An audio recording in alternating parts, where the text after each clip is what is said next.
Hello, are you ready to conceive, carry, and deliver a healthy baby? Today, I'm your host, Inna Duckworth, with the podcast Ready-2-Conceive, and I've got a really special guest, Louise Collyer. And Louise, hand over to you. Would you like to introduce yourself? Yes, hello, Inna. Thanks for having me on your podcast this morning. My name, as Inna said, is Louise Collyer, and I'm an acupuncturist and herbalist based in Newcastle upon Tyne, but I do work remotely with a lot of people around the country with the herbal medicine side of things. My specialism is fertility, which is why you've obviously got me on here today, but with a particular interest in endometriosis. Well, yes, that's like really the big topic, and I would like you to talk about that. How do you understand it? Where are you with that? Sort of, what is your vision on that? Yeah, I mean, I think a decade ago when I started working with all gynae conditions and fertility, my understanding of endo back then was quite different to how I understand it now. When I was first practicing, it was definitely, it's the painful periods, pain through the cycle, really heavy bleeding, really clotty bleeding. And this was what I was working with. But with all the studies I've done on endo now, I understand that it's such an immune dysregulation as well. It's so inflammatory. The immune system is so dysregulated. And it's so, there's all these comorbidities with endo. So you don't just have really painful periods, or someone might not have painful periods, but what they might have is a lot of digestive pain, a lot of, intercycle pain and discomfort. So I'm a bit sweary, and I often joke endo is a bit of a shit show in the body. That's true. And it just affects women in so many ways. Energy, ability to concentrate, it affects their ability to work, not just their ability to conceive. So yeah, yes, and obviously we do want to talk about endometriosis infertility, but just reiterating on that, same here. When I was training, endo was just one of the things. It's just like one of the things, and I was also privileged to be trained with somebody really specializing in gynecology in my herbal training, which is a Western training. Well, you've got Chinese training where it's East meets West, but we've got loads of shared interest here as well. So, and again, we didn't know that much as we know now about the immune component of endometriosis. And the more I look into that through the fertility lens, the more I understand that, as you said, when somebody's got just a lot of digestive pain, digestive issues, I remember very well, and I think I've already cited this on this podcast, I was listening to a gynecologist, gynae doctor, who's doing the ablation procedures and, one of the DNCs and stuff, which we can talk about as well, to touch upon. What she was saying that when they open, depends what kind of operation they're doing, but she was saying that the amount of inflammation and swelling just fuses around the area, so it literally is exchange in the tissue, driving all of, you don't even know what starts first, endometriosis or digestive, or where it comes from.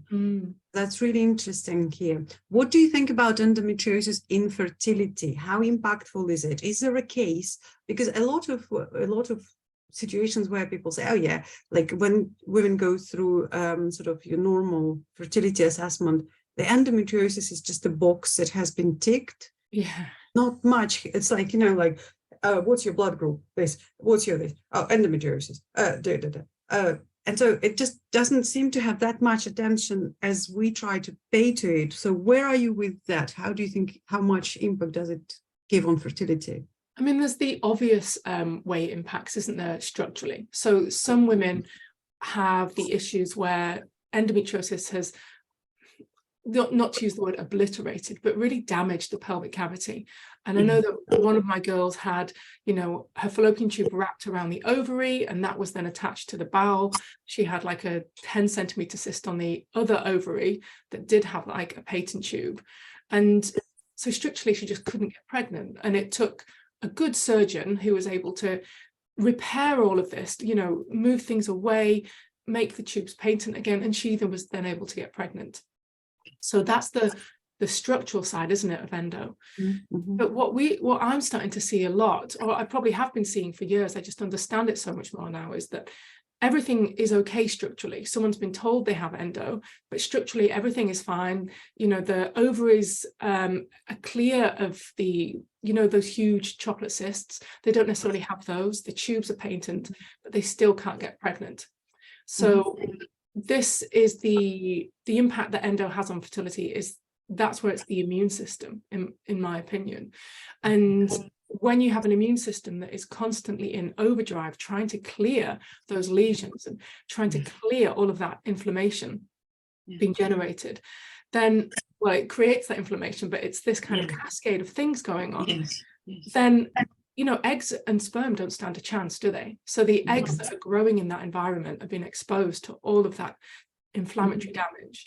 Any sperm that try and make their way into the uterus can just get kind of cleared off by the immune system. So you end up with what we kind of call immune factor infertility. I'm sure you do a lot with as well, Inna. Yes, and also yes, just you think about the actual act of meeting of sperm and the egg, apart from like if the egg has been developing in a pro-inflammatory condition, then we would say that its mitochondrial health is compromised. We don't know that for sure, because special test for that, which I mean, I like, we don't test eggs basically at the moment. There's some very few research coming in, and very few sort of, as far as I know, very few labs sort of start offering testing eggs, you know, just like they do sperm test. And then of course they can test the embryo. Yeah, but not the eggs. Usually. Not the eggs. Yeah, well, that's not the point. But the mitochondrial, you see what here, like I always make this very simple comparison. A girl and like a woman and a man meets, and they need a house. And in this case, endometriosis, your girl has been like living in a very like sort of pro-inflammatory environment. We don't know what happened with the sperm. We know that the sperm quality degrades because of environmental factors a lot. And now we know that the house is not really suitable, kind of not in a very good state. And all three factors kind of meet together and it's not very helpful, really. The other thing here with endo infertility, I just wanted to touch upon that and kind of hear your opinion here, is what we know more is lipopolysaccharides or changed bacterial environment. So how do you work with that? Do you know more about that? Yeah, and that's obviously why you and me like connected, I think, in it. Yes, you did. With the work that I try and do with patients on the microbiome front, you know, now that we have this testing available for screening more of the microbiome, you know, patients will often say, I've been checked for chlamydia, I've been checked for, you know, all the standard things that the GP checks for.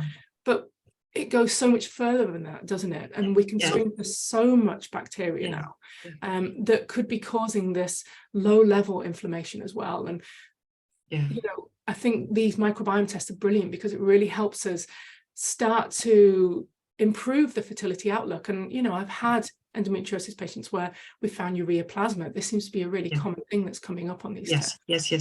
And sometimes just by clearing the ureaplasma.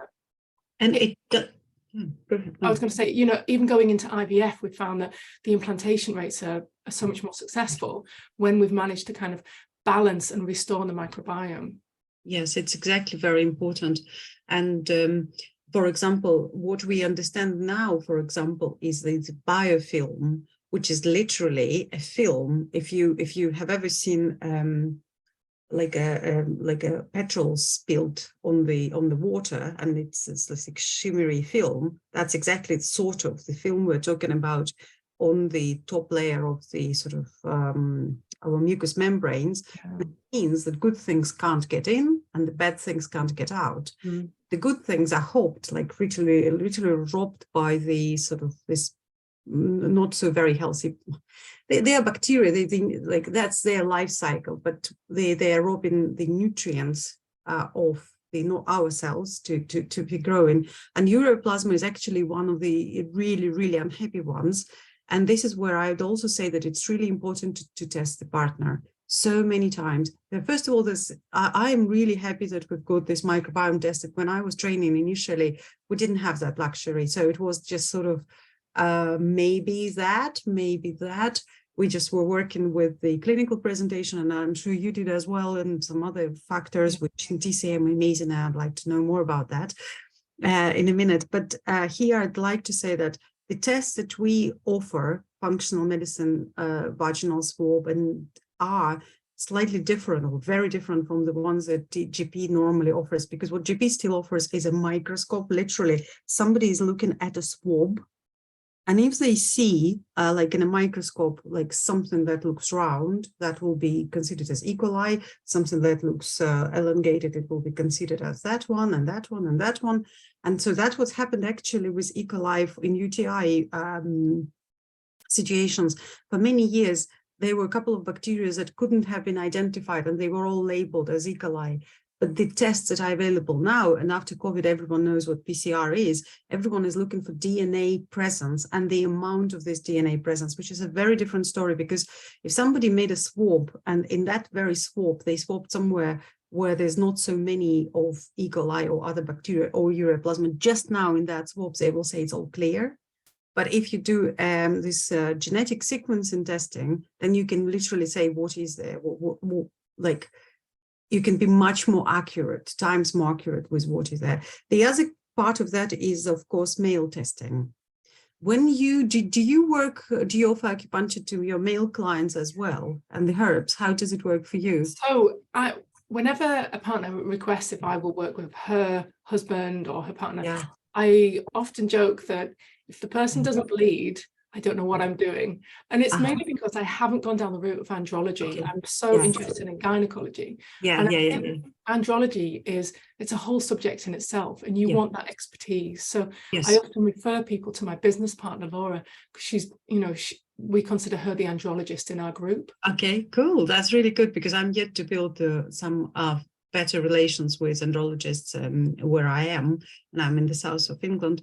And but what I am promoting is the awareness at the moment that if somebody comes and they've just done a swab and there's a ureaplasma in the swab and some other guys which we want to sort of remove before going further with either IVF or trying to conceive naturally, I'm always saying, let's test the male. And there are some parameters in the normal sperm test, which, for example, called agglutination. So, i.e., the sperm is a bit sticky, and if this parameter is slightly out of, and the doctor says there's no concern, but if you couple that with somebody who's had an unhappy vaginal swab, this is where we need to look at, and also look at like a blood test in male.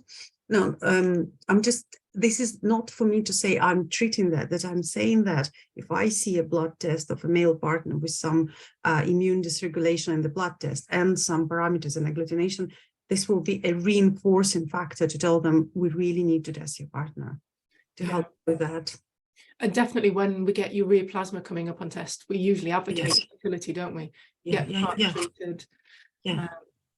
No, and most likely that's also very important. That I don't know, like with ureaplasma, I would always recommend that they speak to their consultant, fertility consultant, and have maybe a round of antibiotics of appropriate type and appropriate dosage, and so that we know that has been covered.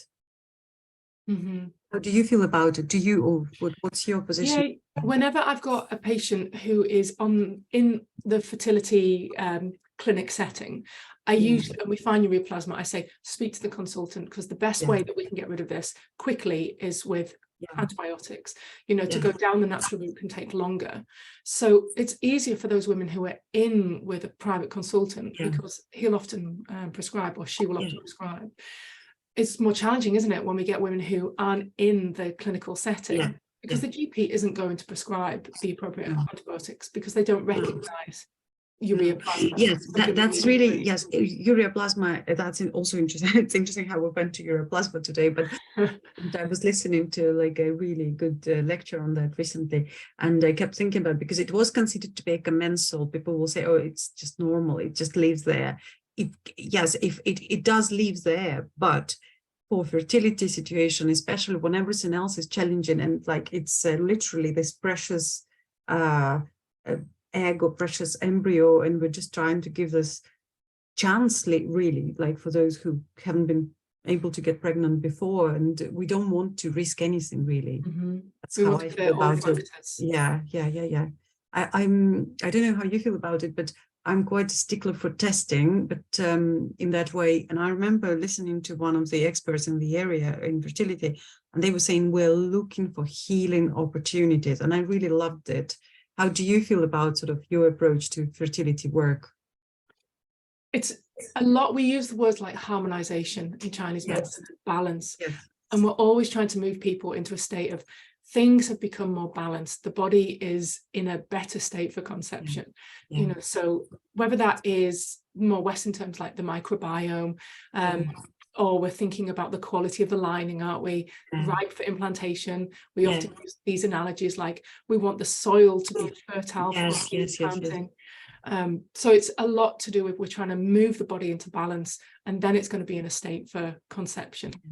That's a very good point you mentioned, and I've got my next question, but let me just make a very quick point here. I always offer introductory sessions with fertility, and probably you do, will ask you about that as well, tell us how you work. And somebody has said, oh, I've got an unhappy microbiome, can you please help me remove it all?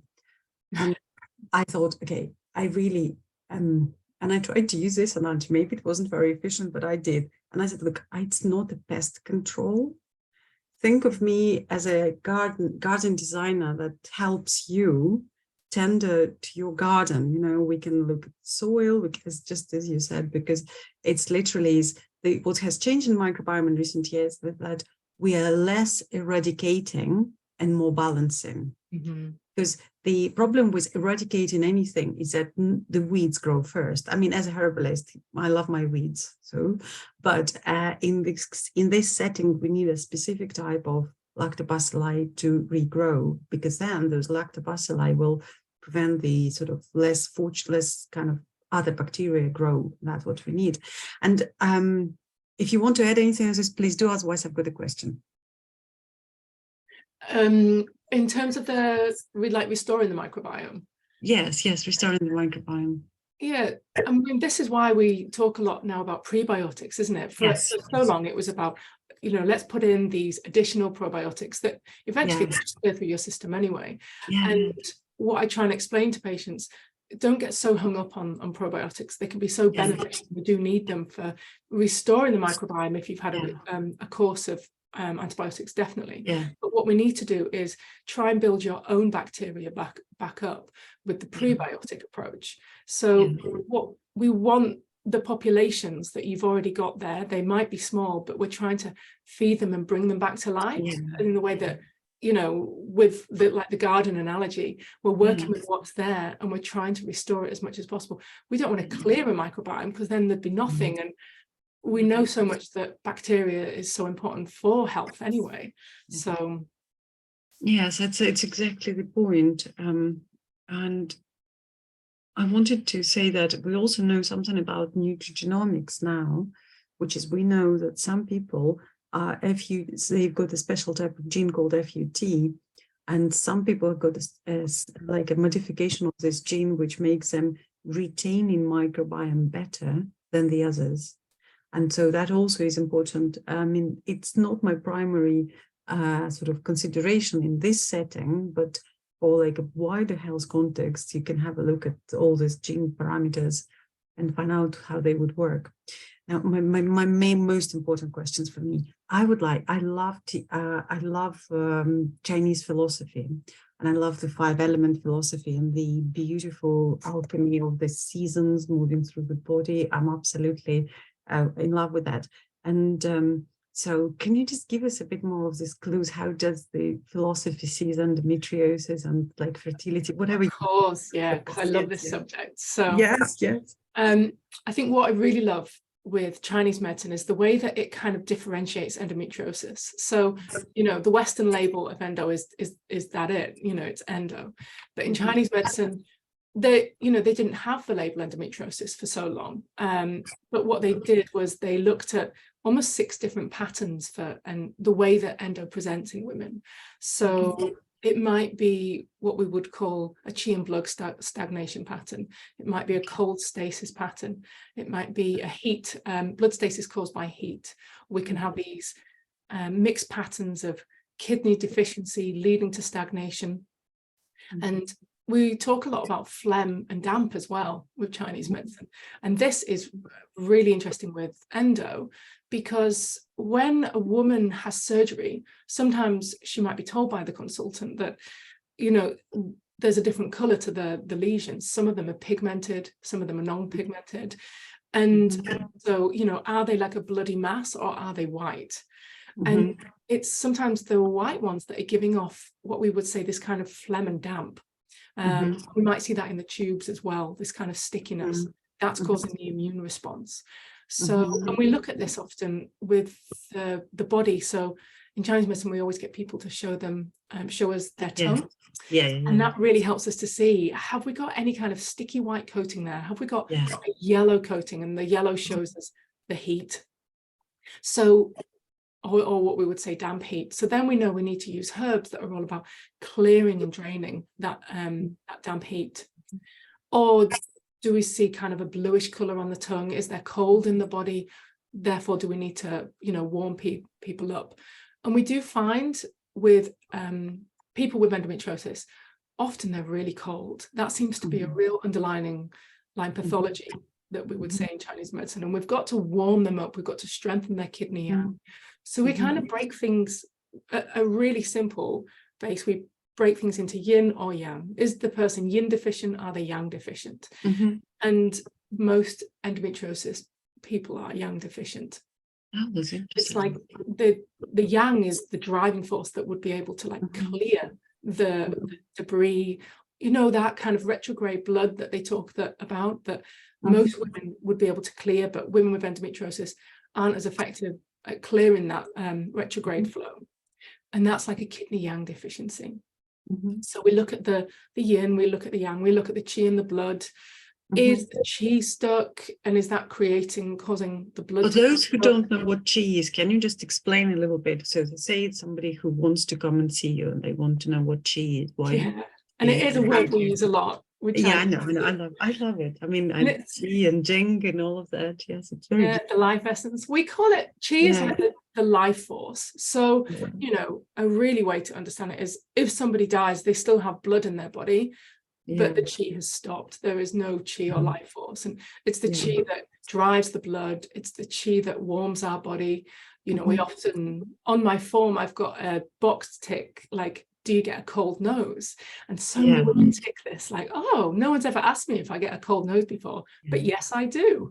And we call, it's like the qi that needs to rise up and warm the body. So often women with endo or people with endo might have kidney yang deficiency and spleen qi deficiency. So they're digestive. Can you explain to us what's kidney yang deficiency? What's the role of kidney from Chinese medicine in fertility care? It's so important in fertility because it's what all embryology grows out of. So we've got the kidney yin, the kidney yang, and the kidney jing. And all of life will grow out of that kidney essence. So we use the kidney energy so much in both acupuncture and with the herbs that can be directed to support kidney yang. We tend to think of kidney yin as being the older we get, the more depleted we get in our yin base. But yeah, the kidney yang is about, you know, women often say they feel cold all the time, they have cold limbs, they get that you know, that back pain that is better for heat, the period pain that is better for heat, and all of these you're like, oh, tick this is all kidney yang deficiency. And for those to link it with what we already know from physiology is that obviously kidney is got the adrenals, and the Chinese medicine doesn't separate kidney from adrenals in that way. We're talking about philosophical concept of kidney as a archetypal sort of physiology descriptor, what it is. And for example, kidney is also linked with ancestral energy, as we call it. Sort of, it's your sort of genetic base, if you like, in as far as I understand from that. And we know, for example, that when a woman goes through a menopause, she moves to adrenal hormones as opposed to sex hormones. And this is also this transition where you're now being fed from kidney, and that's what you're saying, kidney yin depletion, because now we have to rely on kidney. And that all means that the less stressed you are, in better position you are through your life cycle, or all life cycle, and particularly for fertility. So that's how this kidney yang deficiency, would you say it can be linked with us trying to do too much socially, and that's why we depleted in kidney yang? Would you say that? Yeah, there's definitely that element where we would ask our patients, you know, are they trying to burn the candle at both ends? Are they stretching themselves so thin? Are they working all the hours of the day, but then still trying to maintain a social life? And you probably see it a lot, you know, that women are trying to maintain this exercise regime as well. So they might be going to the gym 4 times a week, and you just, your poor body just, it doesn't have enough reserves for pregnancy. I love Dutch test. Okay, absolutely love Dutch test. And Dutch is a dry urine comprehensive hormonal testing, and which I use it a lot. I use it with every fertility patient and non-fertility as well. So recently I had this very beautiful patient, and we literally saw how they get up and start exercising, and there's this thing called cortisol awakening response, and you can see there's literally like, and there's also we've got cortisol is our sort of one of the hormones that kind of it's got several roles, and one of them is actually moving us, going us, and then it's also used in it's got a role in inflammation, but it's everything is moderation. And you can see how this person has got a stock of this cortisol, and they start exercising, and they literally, the stock of this cortisone, inactive form of cortisol, moves and gets active, and then they crash.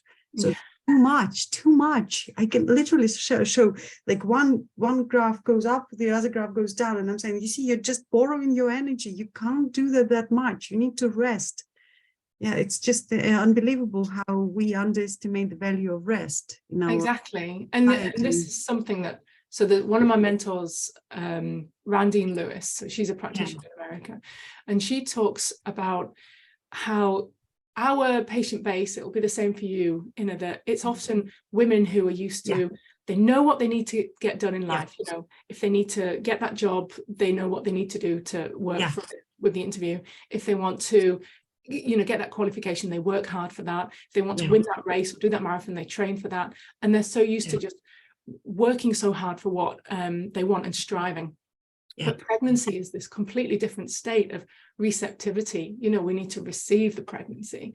We almost can't strive for it in a way that we strive for all the other things that we do in life. And she talks about this yin and yang energy, that when we apply that yang energy to trying to get pregnant, this is where it all goes to shit, as say.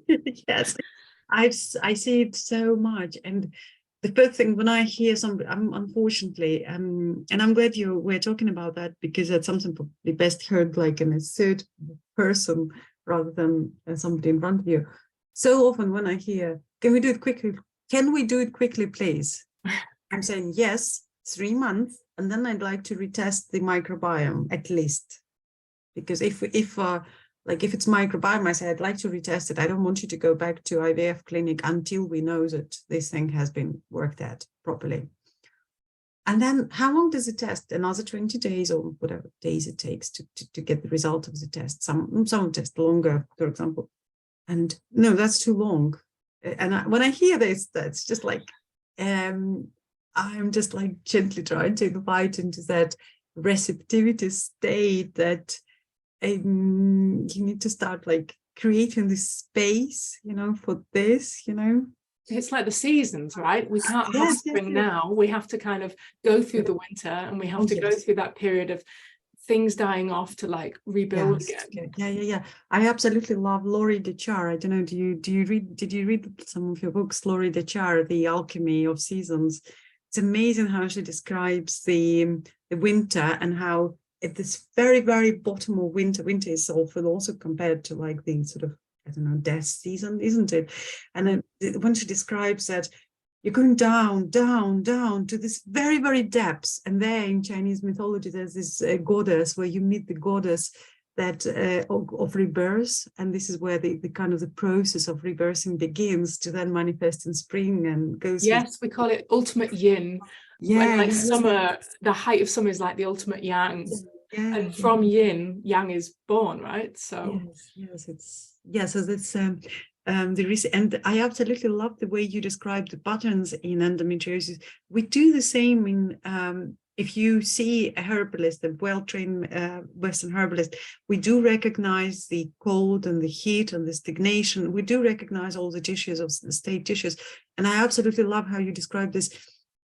Like, for example, if there's a lot of blood, that's one story. If there's a lot of white kind of tissue, that's a very different story. And I think this is where we can, with the newer biomedical knowledge, we can so enrich all this ancient knowledge that has been kind of brought through traditions. And the difference in treatment is also, it is very different how you deal with somebody who's too hot versus somebody who's cold. And we recognize it as well in Western herbal traditions. And like bringing more blood, for example, if somebody is like literally deficient, it's one story versus somebody who needs to clear the heat, clear blood really with and we do that through liver support. And this is where your what you eat and how you eat it and all of that comes back to play.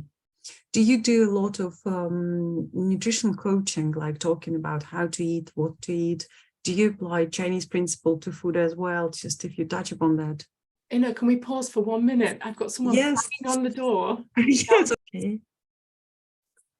And we are back. And my question to Louise is, do you do a lot of food coaching about eating patterns? Do you use Chinese science here? How do you approach that?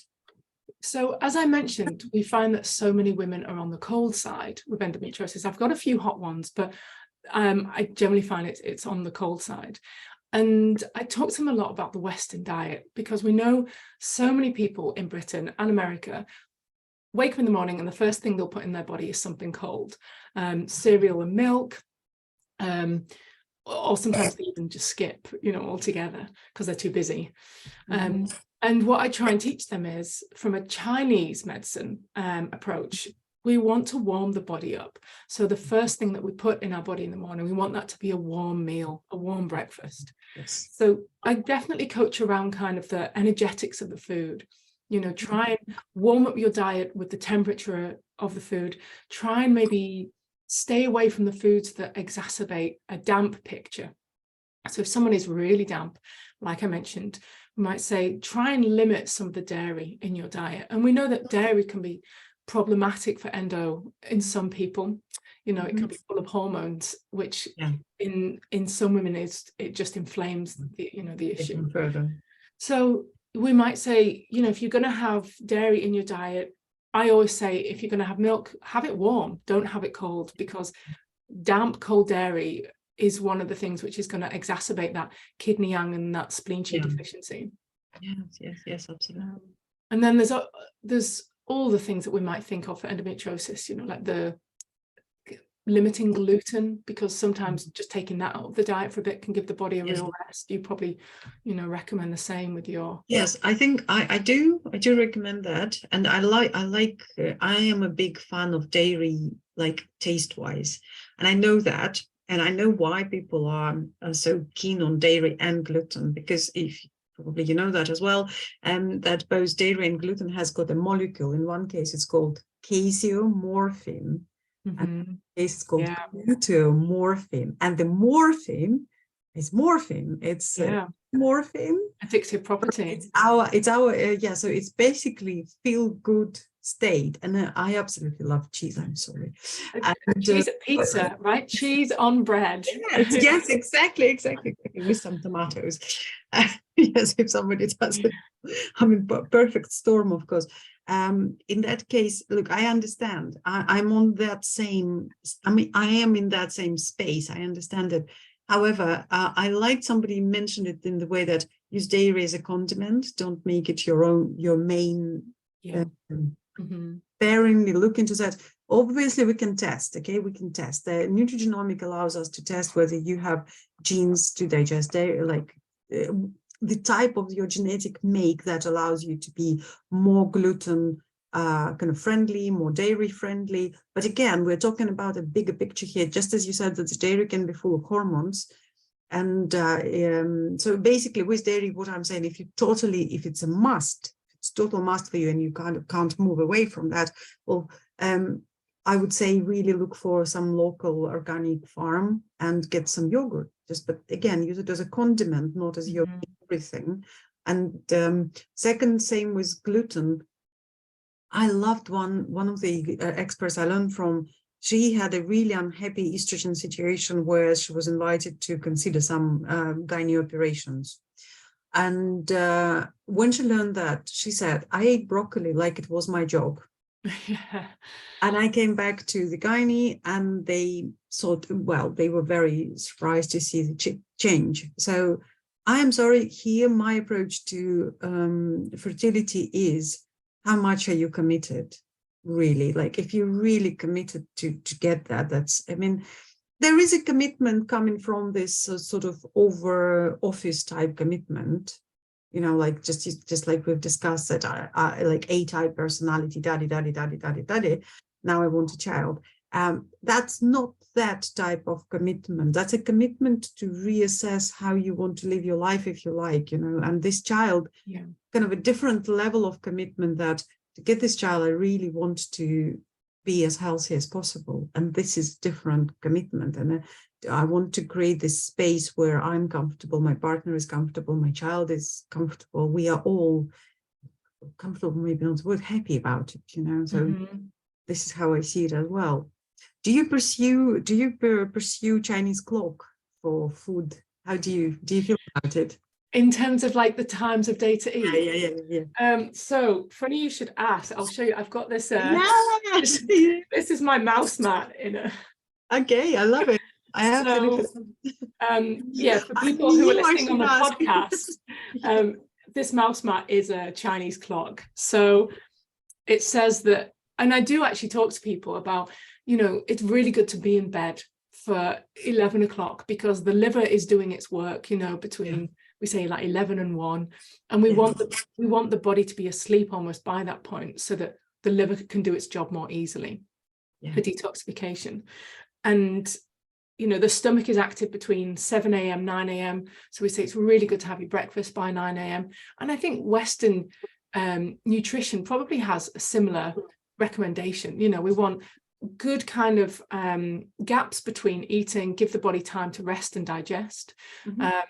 And I often, and this is another reason why I don't often recommend intermittent fasting for a lot of my patients, because it puts on an additional stress, which for some people who are in the fertility space trying to get pregnant, we just want to life in moderation. We just want everything to be as kind of homeostatic as possible. Yeah, harmonious, yes.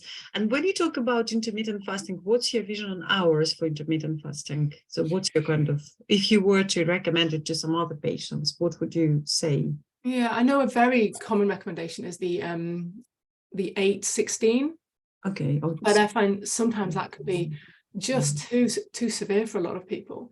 So I often say, look, if you can maybe eat your dinner by 6 p.m, then when you wake up in the morning, try and eat by 9, maybe earlier. And I think that leads to more of a 14. They did research actually. 10. 14-10. Yes, they did it. They said that 14-10 and 12-12 are most beneficial longer term. I mean, I wouldn't probably argue some conditions probably would warrant the more strict regimes, but I'm generally sort of, if they do 12-12, I'll be happy. I mean, there's further situations, but as I absolutely love the way you speak about this harmonization, because babies come when there's abundance. There's abundance. There's this generosity of everything, you know, generosity of kind of, I've got enough food, I've got enough sleep, I've got time, I'm enough, you know, I'm like, or even I'm abundant. The body has reserves. It has reserves. Yes, exactly. Unfortunately, I don't know, maybe I'm such a romantic person in this way. I believe that in the previous times, maybe not everywhere, but I believe that the wider families and the wider communities were supporting younger women and younger couples so that they can have this sort of luxury of abundance to create these babies. where at the moment sort of the families are very nuclear. It's just you, your partner, and your kids basically, and like sort of this kind of thing. You don't get a lot of support, a lot, like, so we've got to create it, some like almost mimic it, if you like. Yes, I love this, as you say, about abundance. Anything else you'd like to say about the way you work, and like maybe tell the listeners how they can get in touch with you, how you work with fertility work, sort of work with fertility work? Yeah, so obviously I realized with acupuncture that I can only really look after people in the Northeast. And what I found with herbs was, and with the functional medicine training that I did with Viva Rom, I found that I was able to offer endometriosis support to people outside of my region who didn't have to travel to clinic. And this is the beauty of the pandemic, isn't it? That this online way of working has become so much more normalized now.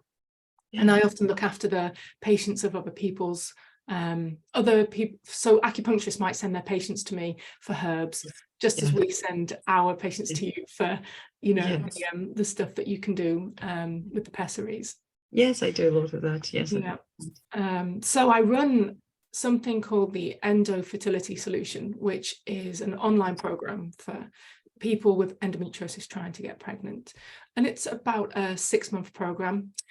Because, as you say, you know, the first 3 months is all about trying to clear, trying to mend, trying to repair. And we talk a lot about the egg cycle in Chinese medicine, just as you probably do as well, which is about 4 months long. So I find that... How does it, what Chinese say about the egg cycle? What do they say? Well, I think it's this, they just talk about the, like, really creating the foundations, you know, we're looking at the yin base, we're building really good, strong eggs. I think it's discussed in a very similar way to, you know, I'd love to hear some beautiful, like the moon and the dragon and this and this. I think because I practice TCM, like traditional Chinese medicine, it doesn't really incorporate so much of the, you know, like the 5-element language. Because I'm trained in 5 elements, energy work attached, so that's why I'm so flowery and all of this. And I do love it. I think sometimes I'm more clinical in my language with Chinese medicine. But look, we need to provide people with reassurance that we know what we're doing, and having this functional stuff and the functional medicine stuff and testing in place, it just gives us a scaffold to deliver what needs to happen.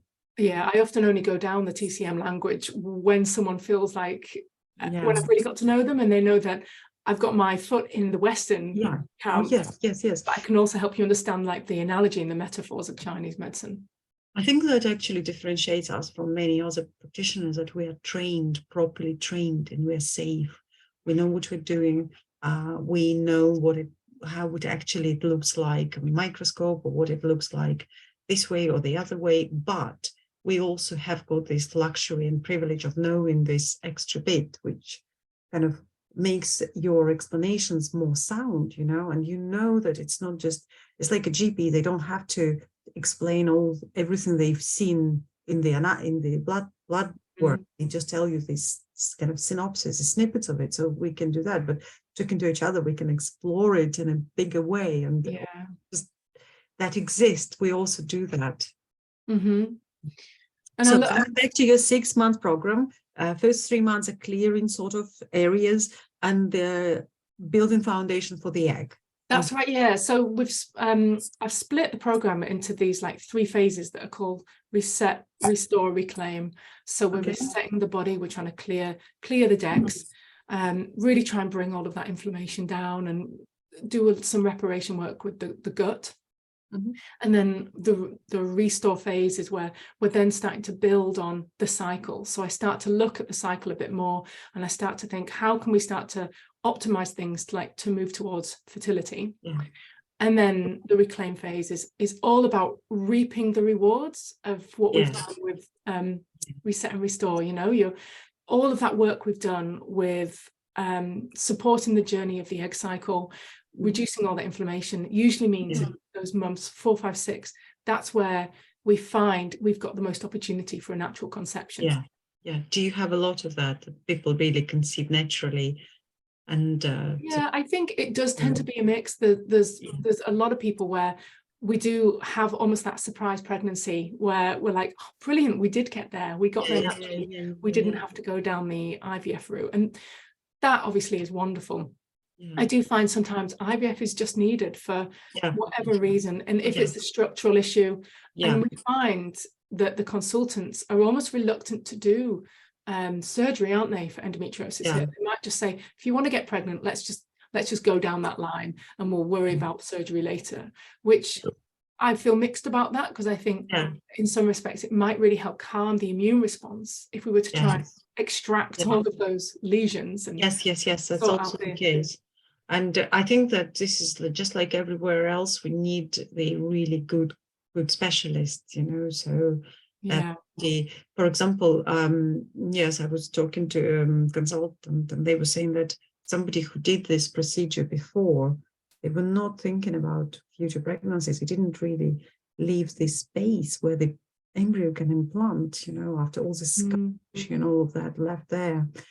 And it's like, well, you know, I think that the percentage of natural pregnancies in cases that come to us, like fertility specialists, is lower, I think, because by the time people come, they're already in a state where they might not have so much time, really.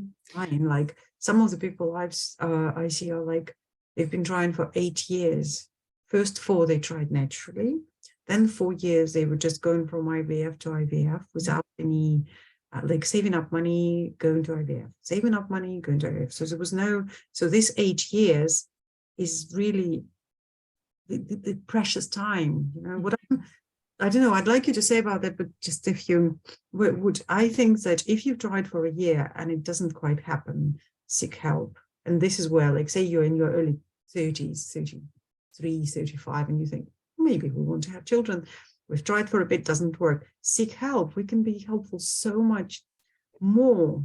So what's your vision? Absolutely. I mean, a lot of my patients come to me after they've had numerous failed rounds of IVF, because it's only then that they've started looking, what can I do to help this process? You know, they've maybe tried to conceive for 2 years, it hasn't worked. Then they end up down the IVF route, and then they have a failed round, maybe another failed round. And it's only at that point they think, is there anything I could be doing here that could, you know, help the process? Then they end up in my clinic or online with me. And then it's sad, isn't it? Because their eyes are suddenly open to all the things that they maybe could have been doing, and all the ways we could have been improving everything, you know, the period health, their general health. Just having an advocate in the fertility space where we can almost suggest, have you tried asking the consultant about this? Has anyone checked your thyroid? And you realize that in the NHS system, so much just goes missed. Yes, unfortunately, thyroid is so important. Oh my God, it's just like, and it's so up here in the northeast, it's almost just neglected here. There's one. What does it do? Why is it this? Is it salt, or what is it? There's one IVF clinic that refuses to test for it and wouldn't even dream of medicating if they found that, you know, it was elevated. There's another clinic that I love, which it's one of our better clinics, but they refuse to treat the thyroid until there's been 2 failed transfers or 2 miscarriages, which is false economy, because then when they do medicate it, that's often when someone conceives naturally. What about trauma? I mean, this is something I'd like to ask you as well. Like, do you, when somebody's had, well, first of all, I don't think waiting for 2 failed pregnancies should be the case. It's cruel. I think it's just too cruel. The amount of women just crying from failed implantation is just, and let alone if it was further down the line and there was this hope and everything and the heartbeat and the fail, it just, I mean, when I was pregnant with my daughter and we went for a first scan at 9 weeks, I think, and they let me hear her heartbeat, I am still emotional. She's 10 years old. I'm still emotional about this heartbeat. And I just can't imagine. I remember that moment. What it is for women to know that there was a heartbeat and miss this after that. So I do think it's cruel. Anyway, sorry for being that emotional. How do you approach if somebody's coming and they had all this traumatic experience before seeing you for fertility? Well, you've just got to hold them in the space where they feel able to talk about it, to let, you know, there's always tears in my treatment room. And I'm saying that's what this space is for. because they're almost not allowed to let those tears out with the NHS medics that, you know, they're repeatedly coming into contact with. And do you find acupuncture, you do specific acupuncture for emotional support, or is it just part of the bigger treatment? And how? Yeah, I find it's all part of the bigger treatment that, you know, when I'm looking after the person, whether I'm trying to think about what's going on with their uterus or what's going on with the body, I'm also thinking what's going on with their mood. And there is this connection with endometriosis and the mood, that if we can calm the mind, it can help the person almost manage, you know, the pain of day one, day two better. I know somebody, I'm not looking after them, they live in Manchester, but I was so happy to hear that they said that they've now been seeing an acupuncturist and a herbalist, they prioritize, and they have been pain-free for a year with endometriosis. The fertility is not at the moment their consideration, but they're saying, I swear by it, this is my priority. They kind of, this is how I structure my budget. First, I see my herbalist, and then my hairdresser, if you like. And I was very happy to hear that, because that's probably the prioritization some women need if they've got something like endometriosis, that the first is care comes in place. Yeah, and as you said, there's so much that can be done with women to absolutely not just improve their fertility, but improve their life quality with their cycles. And natural medicine just has so much to offer, doesn't it? That we talk about Western medicine being like a sledgehammer. It's coming in with its sledgehammer and it's derailing things with the strength of those drugs, whereas the natural medicine tries to move the body back into being able to do the job itself. It's not about trying to control it, it's about trying to enable it to do it itself. Yes, and that's more important. That also what I find is that if we've done good work and then after pregnancy recovery is better, and all the other kind of post-pregnancy questions which sort of outside of fertility scope when somebody wants to get pregnant, but then once you had a baby you're like, oh, I've got all of this to deal with now. Exactly. All of that, when the body is in a better state, it enables to do this work much better. And you must find people have such a better pregnancy when we've put the prep work in before pregnancy, when they're able to conceive naturally. The first trimester can often be so much easier to manage, because their body is in such a better state for it. Yeah, that's exactly the point, because with the first trimester, it's your immune system in the first trimester is going through such a battle, you know, it's a massive battle which is not even discussed. All right, we can touch upon that for a second. So basically the word tolerance comes from exactly this process, that your fetus is foreign body to you, because it's got 2% of somebody else's DNA, and your body has to restructure everything pretty much to kind of what we call a shift from immune system shift to Th1 immune system. Th2. Yeah, to allow this new body to grow within you. All right, if we've done the prep and you're in a good space, especially like immune health, liver health, blood production, you're not anemic, you're much better space. And if you have some emotional support as well, it just makes all the difference, you know, really all the difference for that. And especially with all the hormonal dysregulations that we have got so many sort of hormonally driven conditions, which then kind of surface in pregnancy. For example, if somebody had polycystic ovaries, which would be linked with insulin resistance, and or just insulin resistance from like being sort of in sort of further down, like 35 plus fertility, almost all of us, we've got insulin resistance unless we manage it because of the Western diet and all of that attached. And that kind of creates this pressure of potential diabetes of pregnancy. So if you have done this work before and you're eating nicely and your body is happy, there's less chance for you to have that, or other complications linked with liver problems and this high estrogens and pregnancy. Again, it can make all the difference, all this preparation you've done before. So yes, I mean, I'm drumming our all, I'm kind of blowing our old trumpets here. So, but look, if somebody is on this podcast, they're probably interested in this work. You know, this is something they're looking into. Okay, what else can I do? How can I prepare myself?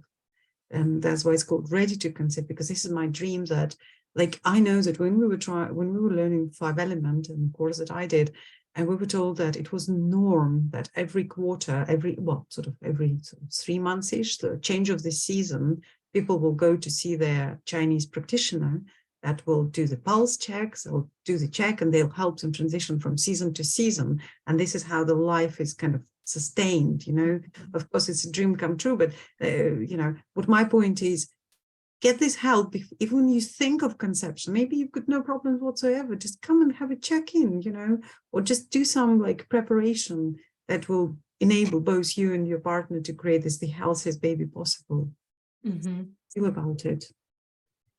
So, so you do the work online, and it's 6 months. I'm coming back. I'm trying to get it properly.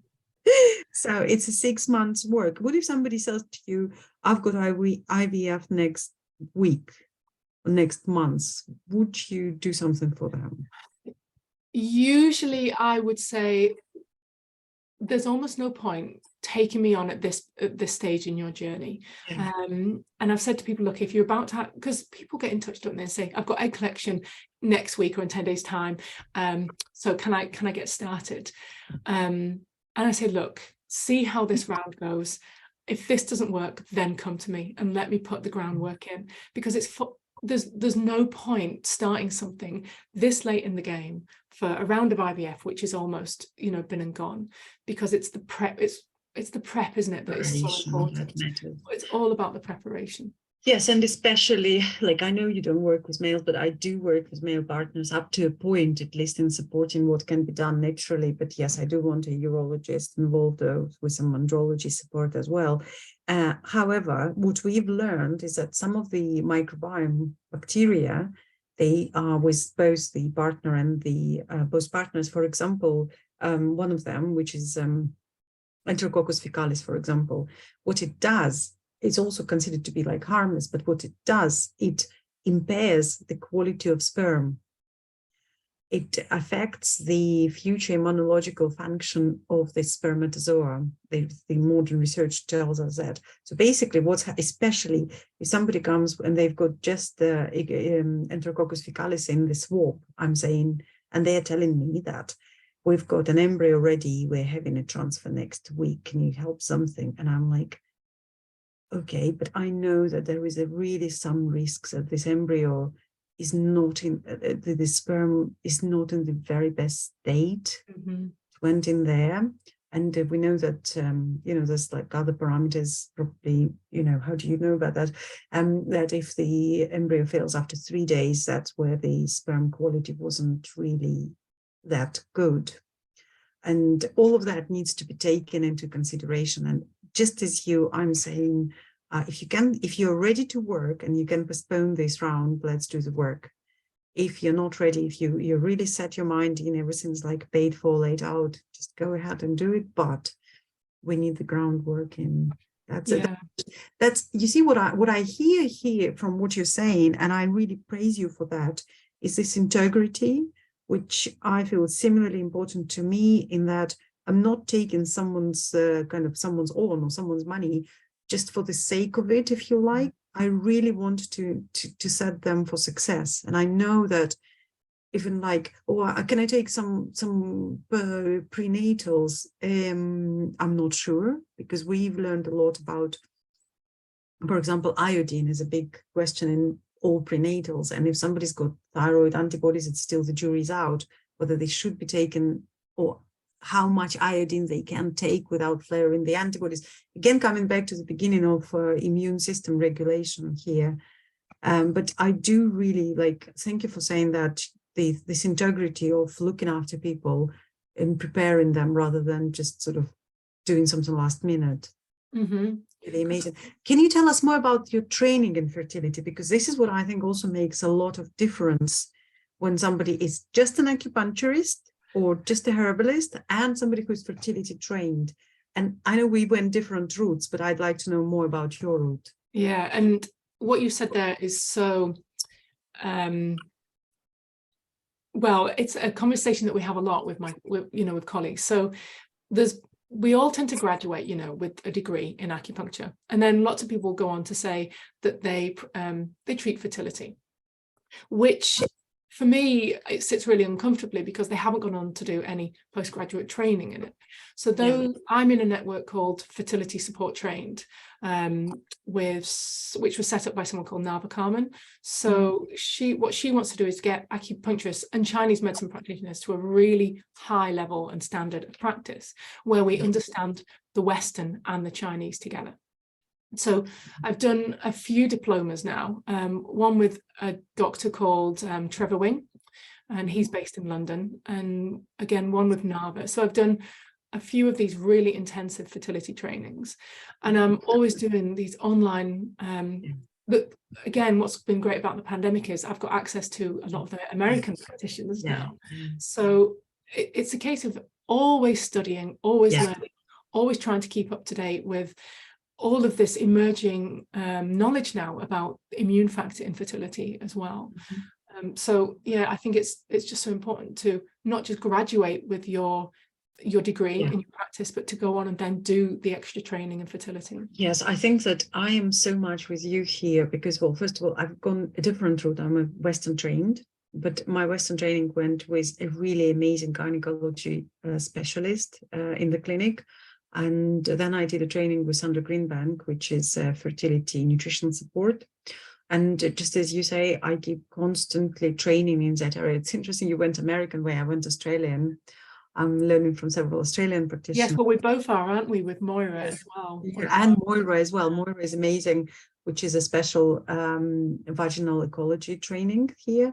And the point I'm making is, for me, life and death both require special training. I will not recommend anyone to see anyone if they're not specializing in cancer. If somebody's got cancer, and I believe they should see somebody who is doing cancer every day, like seeing people with cancer all the time.